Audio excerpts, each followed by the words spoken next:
as an exercise physiologist, as someone who studies the science of exercise every day, every week, practices the science of exercise with clients and myself, there are a few things that I can see on an everyday basis or hear when it relates to exercise that really kind of grind my gears or are a pet peeve.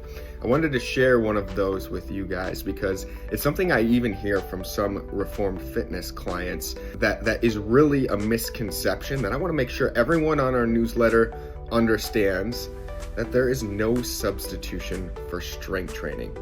I've heard, I'm going to cut down my strength training because I'm going to dance more, or I skipped my strength training workout because I went on a really long hike and my legs felt tired, or I felt like I got a good workout during that hike, so I just didn't strength train that day because I hiked, or I went swimming or did some other form of exercise instead of strength training. And the problem is that all of those things help you get healthier. All of those things are great exercise, but there is no substitution when it comes for strength training.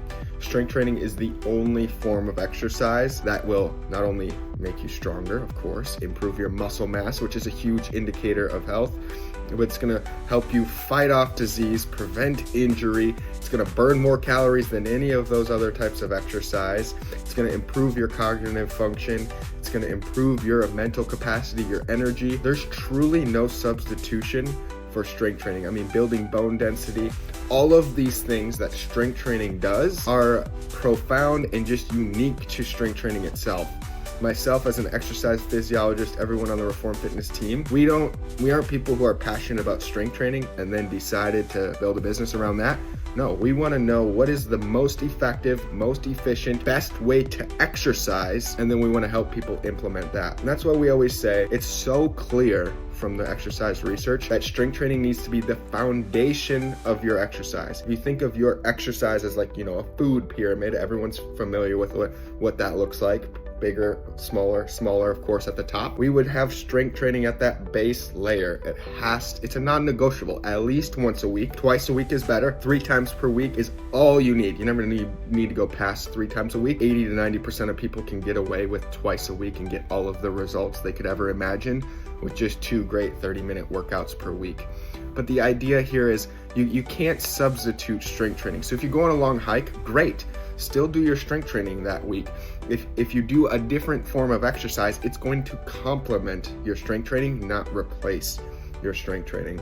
So I just want everyone on this newsletter, everyone who's watching this video, to know that there's really no substitution for strength training. There are other great forms of exercise, and you should do those other great forms of exercise, but do not do them with the idea that it is taking place of your strength training, because you're not going to get the same benefits as you would from your strength training. You should do both. It's not either or, it's yes, both and. So make sure when you're planning out your week of workouts that you leave your strength training in there as the foundation, and then whatever other type of exercise you like to do, still do that. Just do it after you've prioritized the strength training.